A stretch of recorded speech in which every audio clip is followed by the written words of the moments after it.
Paz do Senhor, irmãos, que prazer de estarmos aqui novamente. Eu sou a professora Elisa Nantes e estou falando aqui do Departamento de Educação da Igreja Assembleia de Deus de Londrina, Paraná. E qual o objetivo do nosso encontro de hoje? Juntos estudarmos a lição da Escola Bíblica Dominical, que nós estamos trazendo agora o título A Igreja de Cristo e o Império do Mal. Como viver neste mundo dominado pelo espírito da Babilônia. E tem inclusive uma imagem muito significativa, que é um farol, tendo ali a simbologia de ser a luz, a Bíblia, o caminho, a palavra de Cristo, o que nos ajuda bastante também a compreendermos para onde vamos. Então nós estamos aí na lição 4, hoje nós faremos um estudo sobre essa lição 4, intitulada Quando a criatura vale mais que o Criador. Olha que incrível, né? Mais uma vez nós temos aqui um diálogo, vou trazer isso para você que não está na lição, mas você pode estabelecer com bastante tranquilidade, professor. Lá com Êxodo 20, quando nós temos os mandamentos e que o Senhor já nos orienta a priorizar. Priorizar o quê? Priorize, segundo a minha orientação.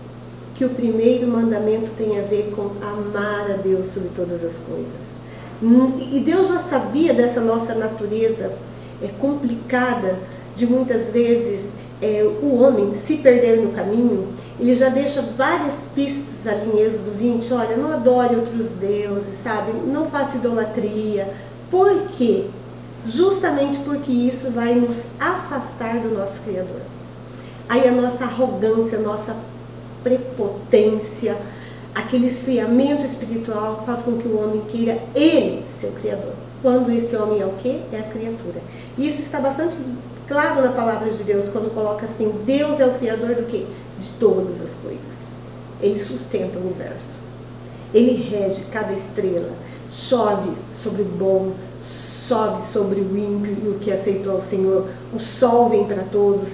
Ele está no controle de todas as coisas. E aqui nós temos uma linha de raciocínio que nos diz que Deus é o Criador de todas as coisas, o Criador do homem e tudo que há no universo. Logo, se Ele é o Criador, o que eu e você somos, professor? Criatura. Criaturas de Deus. Os homens somente passam a condição de filhos de Deus quando nascem de novo, ou seja, quando se arrependem dos seus pecados, os deixam. Ou seja, há uma transformação. Creem no Senhor Jesus e o aceitam como único e suficiente Salvador. E aí nós temos em João, Mateus, Romanos, o mesmo teor temático que diz, mas a todos que o receberam, aqueles que creem no seu nome, deu-lhes o poder de serem feitos filhos de Deus. Filhos nascidos não do sangue, nem da vontade do homem, mas de Deus. Então, qual é o foco da nossa lição? Olha, não saia do seu lugar, não inverta os valores. Você é uma criatura, eu sou uma criatura, somos filhos de Deus. Mas a partir do momento em que invertemos os valores e queremos ser o Criador, com certeza teremos consequências. E os objetivos da lição nos dizem quais são as consequências. A questão da irreligiosidade, culto à própria criatura, a própria história da humanidade nos trazendo a questão do humanismo e os desdobramentos que se inserem na nossa prática social através de culturas, os tipos de autoidolatria e as orientações bíblicas de como que eu escapo desse mal, que tem que ser um dos focos da nossa lição. O problema tem, como que eu escapo desse mal? Claro que estando dentro da palavra de Deus. E o texto áudio nos traz o seguinte, pois mudaram a verdade em mentira, e honraram e serviram mais a criatura do que ao Criador, que é bendito eternamente. Veja, a manipulação da palavra, conforme está em Romanos, no capítulo 1, versículo 25. A manipulação de você pegar uma verdade e transformar numa mentira. E mais, esquecer que somente o Senhor é quem é digno de honra, glória, adoração e louvor, e não a criatura. E a verdade prática nos diz assim, A exaltação da criatura acima do Criador é usurpação da glória divina pela mentira e vaidade humana. O que é usurpar? Roubar, tirar a força, tomar. Tomar uma glória que não nos pertence, que é a glória divina. Por que o homem faz isso? Pela mentira, pela vaidade. E aí vamos lembrar, quem é o pai da mentira? O diabo. Quem é o pai da vaidade? O diabo. Em Apocalipse, lá no capítulo 4, versículo 11, nós temos que a glória pertence a quem? Somente ao Senhor.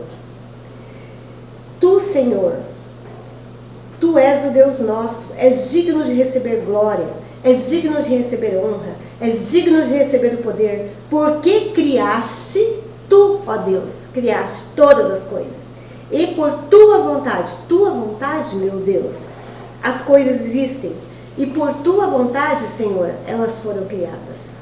Então nós temos um Deus que está sustentando e que é o Criador de todas as coisas. E dentro da leitura bíblica em classe de Romanos, que vai do capítulo 1, dos versículos 18 a 25, eu vou selecionar, como você tem a revista na íntegra, alguns pontos para destacar.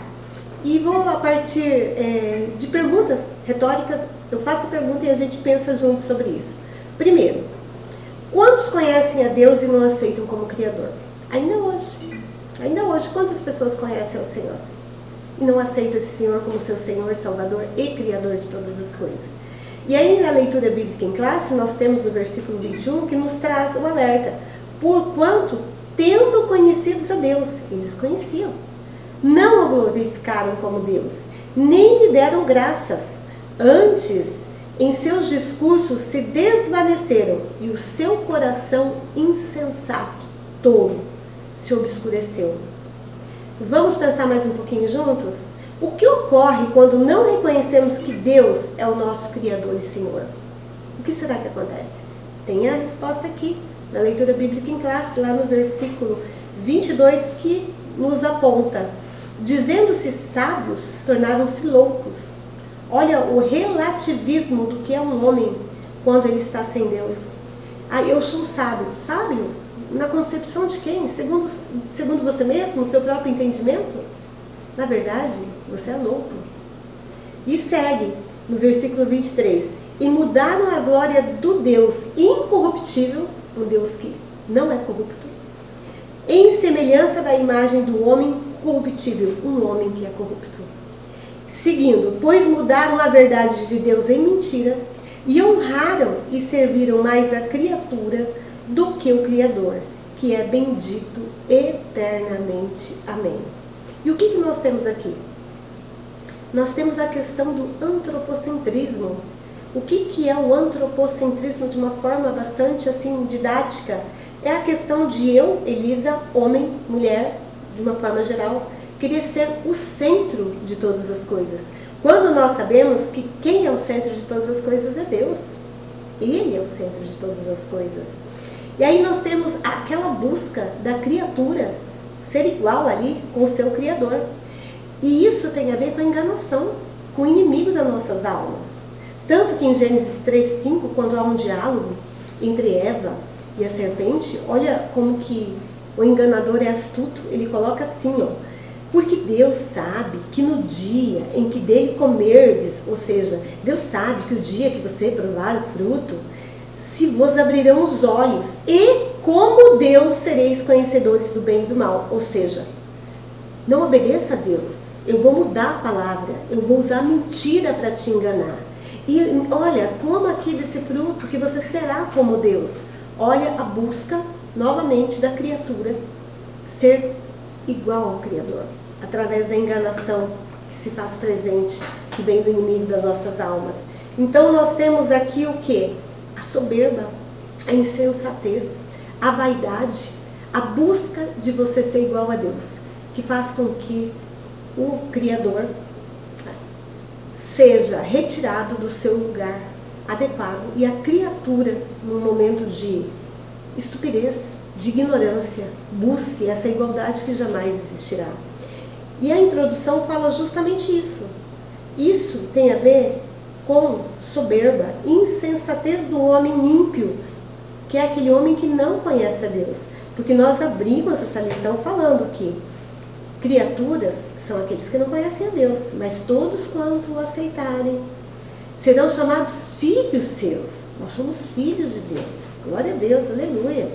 Nós fazemos parte da família de Deus. Mas estamos falando aqui daquele ímpio que não faz parte da família de Deus. E essa questão vem até de antes da fundação do mundo. Veja lá em Isaías, no capítulo 14, nos versículos 12 a 15, onde tem essa ideia central que mostra que Lúcifer foi um querubim criado por Deus, um anjo poderoso, belo, tinha intimidade com Deus, conhecido como anjo da luz. E o que fez com que Lúcifer perdesse tudo isso? A insensatez, a soberba de querer ser igual a Deus, tomar o lugar de Deus. E olha onde ele está aqui. Nós temos uma criatura sendo expulsa do paraíso, uma criatura que traz como consequência o afastamento de Deus, a frieza espiritual, o fato de perder a comunhão, a salvação. E o que fica uma pessoa sem Deus?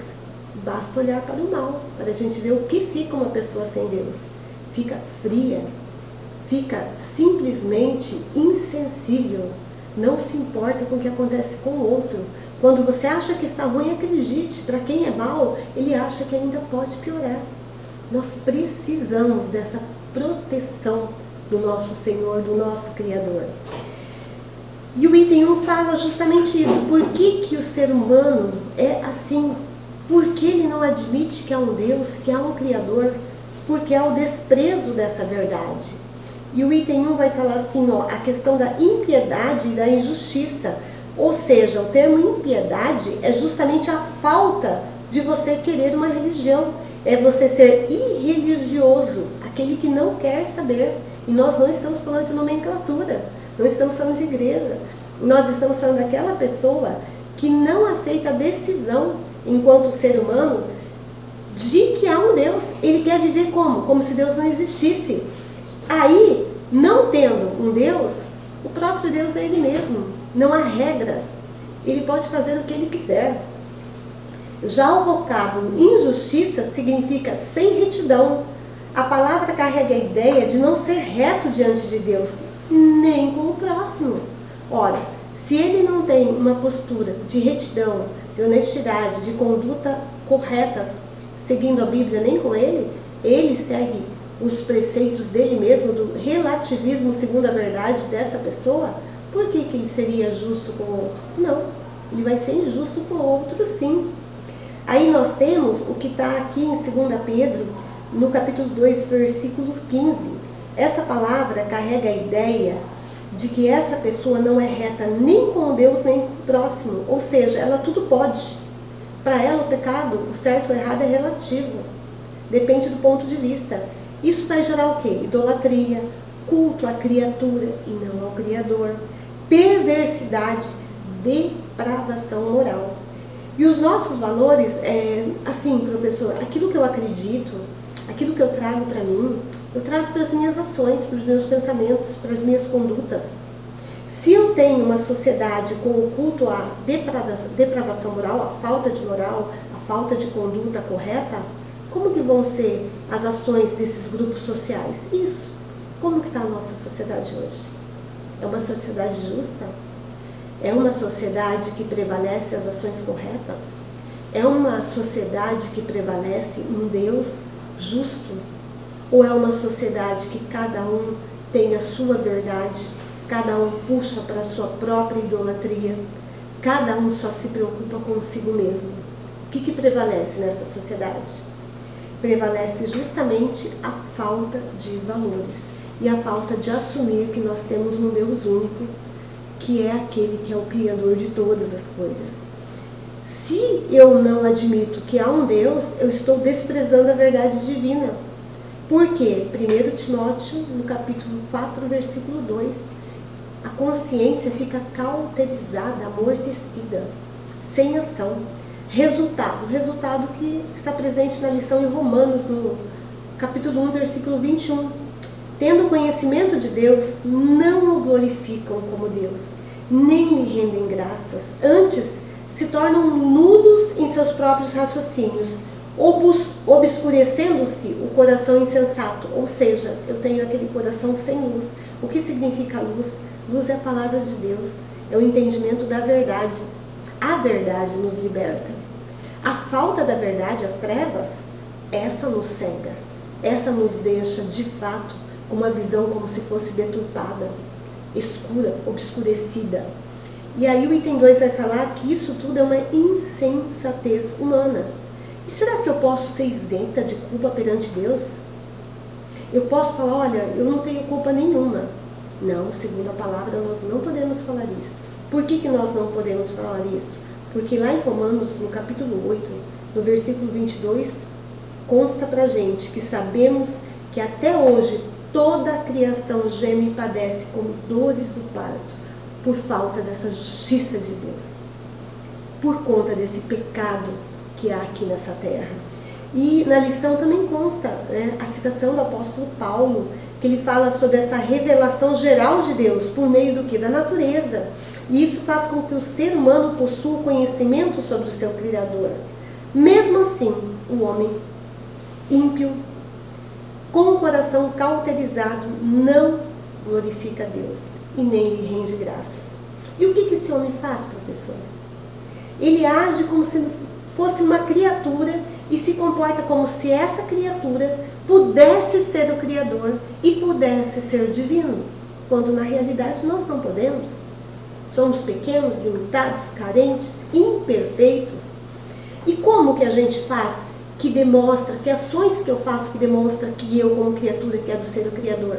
Justamente porque a criatura vive de acordo com as suas próprias regras, não pensa em ter comunhão com Deus, não se preocupa com sua vida após a morte, não se preocupa em admitir que há um Deus que fez esse mundo, que fez o ser humano e que rege todas as coisas.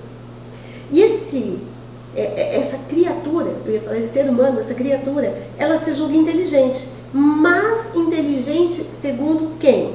Segundo uma inteligência que não é útil para nada, porque gera uma mente pretensiosa. Essa criatura se auto-idolatra, se achando o Criador. Ela relativiza a verdade segundo as suas ideologias. O que são ideologias? É aquele conjunto de convicções, de verdades filosóficas, sociais, políticas que eu acredito. Eu coloco isso em prática na minha vida. E o ímpio acredita que não há Deus. E ele cria suas próprias ideologias e as segue e age conforme essas ideologias. Aí o que ele faz com a palavra? Ele rejeita a palavra. E mais, ele perverte, substitui a verdade de Deus. Substitui por o quê? Pela mentira que ele cria. E aí nós temos uma situação, um contexto de insensatez, que resulta no quê? Numa idolatria e perversão moral. Deste contexto todo de idolatria, de perversão moral, de mudança da verdade, é que emerge o culto à criatura. Sim, essa criatura se autocultua, que é o item 3. Tendo rejeitado a Deus e as leis, como vive esse homem? Como vive essa criatura? Ela vive à mercê dos seus desejos pecaminosos, como a impureza sexual, a degradação do próprio corpo, vive numa corrupção moral. Para ela, há tudo uma relatividade entre o que é certo e o errado. E ela muda como lhe convém. Na religião, os seres criados passam a ser cultuados e nas ciências, a matéria é colocada acima de Deus. Não há um Deus não. Teve um boom, houve uma explosão e tudo foi formado. Não, o homem veio da macaco.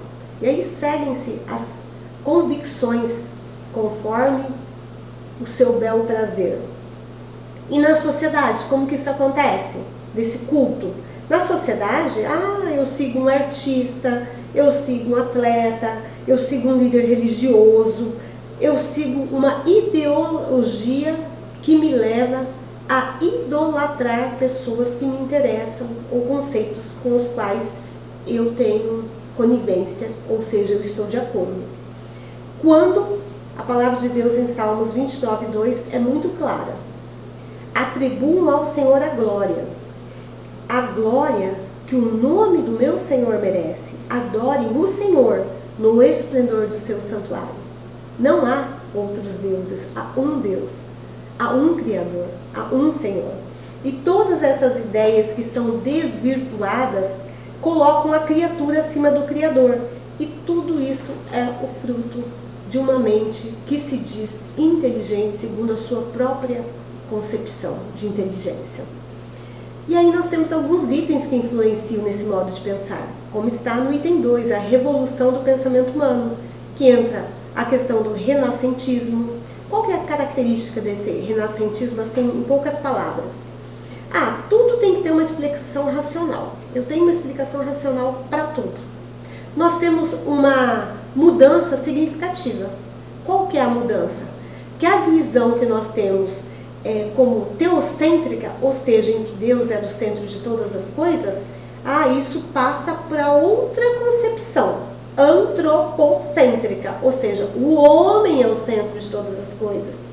Veja, Deus sendo deixado de lado e o homem tomando o lugar de Deus, né? Qual que é o resultado? Uma forte influência disso na cultura, na vida social, que passa a ceder espaços para o racionalismo, ou seja, eu vou pela minha razão. Ceticismo, eu não confio, eu duvido, eu não acredito da palavra de Deus, contribuindo para o quê? Para o surgimento do humanismo, que é o item 2.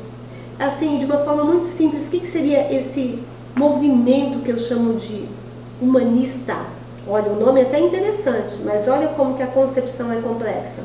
Esse movimento humanista vai falar a ética, a moral dependem do homem. Qual é o problema? A criatura passa a ser a base de todos os valores e não o Criador. Imagine cada homem tendo o seu conceito, cada homem defendendo a sua verdade, quando nós temos a verdade, que é a Bíblia, que é a palavra de Deus. Nós temos uma verdade.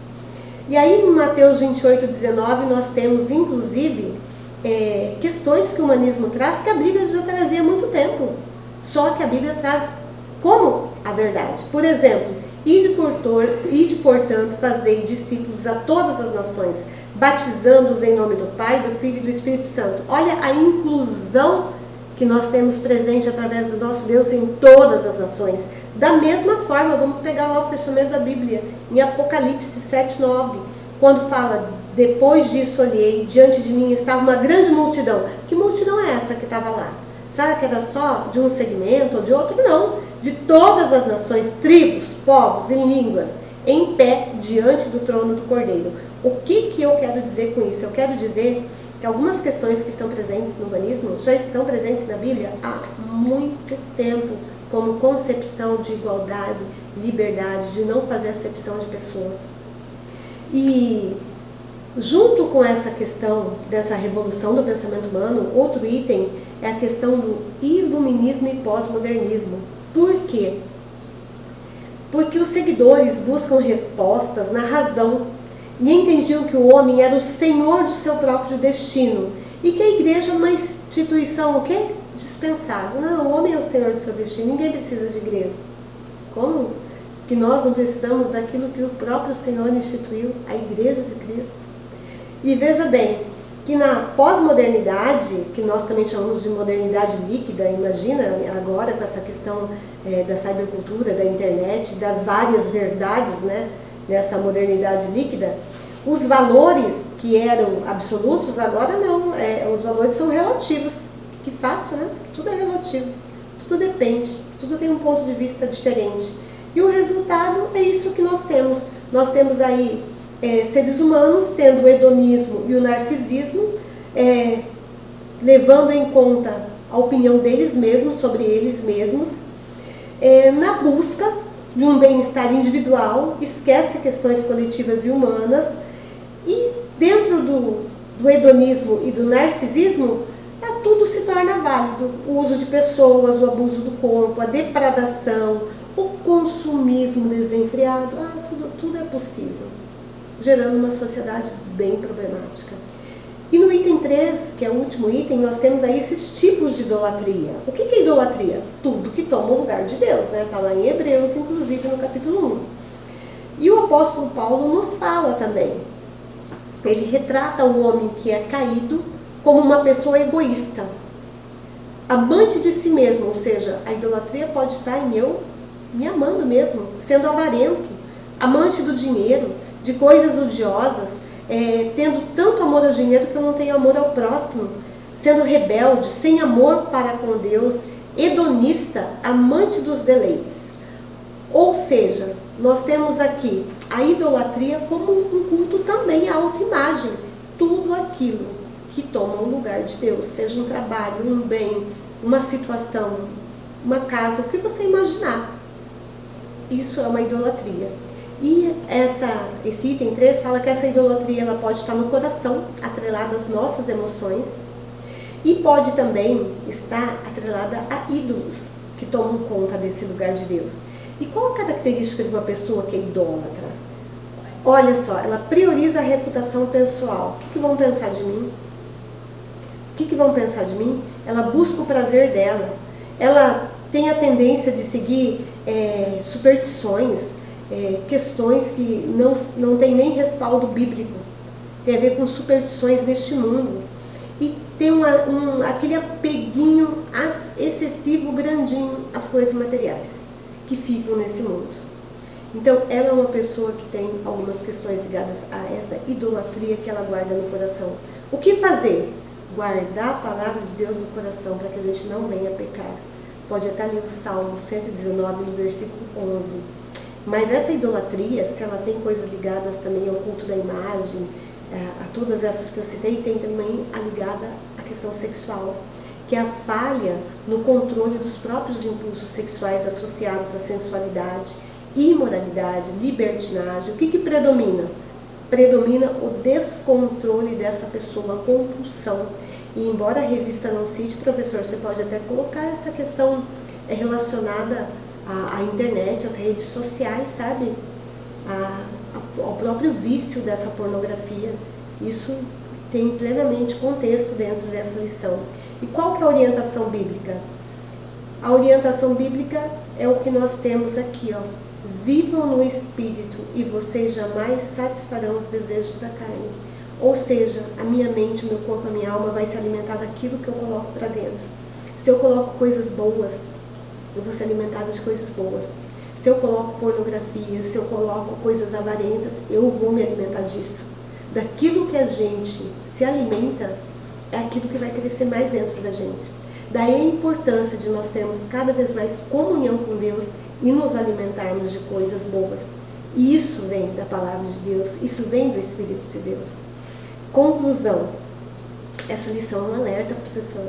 Cuidado, que não venhamos a nos perder, que não venhamos a deixar o nosso coração ficar cauterizado por este mundo, que não venhamos a deixar de nos colocar como servos do Senhor. Senhor, o Senhor é o meu Deus, eu sou sua filha, jamais eu vou ser a senhora do meu Senhor. Eu fui criada por Ele é o meu Criador. E aqui a conclusão fala que o diabo nos tenta, e por isso nós temos que ficar muito atentos. E vamos recorrer ao Salmo 9, número 10, que diz: os que conhecem o teu nome confiam em ti. É preciso conhecer a Deus para confiar nele, porque Ele, o Senhor, jamais abandona os que o buscam. Professor, você que me assiste, que o Espírito Santo nos cubra, que Ele nos deixe blindados de proteção contra os males deste mundo, que a nossa mente não venha a ser bombardeada com coisas desse mundo, que a gente cada vez mais se firme na palavra de Deus, para que dessa forma nós possamos fazer justamente o que nós estudamos hoje. Sabemos qual é o nosso lugar, e o nosso lugar é debaixo das asas do Senhor. Só assim estaremos seguros. Que Deus o abençoe, que Deus abençoe a sua família, que Deus abençoe os seus propósitos de oração, te levante como um grande intercessor contra os males desse mundo, e com certeza nós nos vemos no próximo encontro.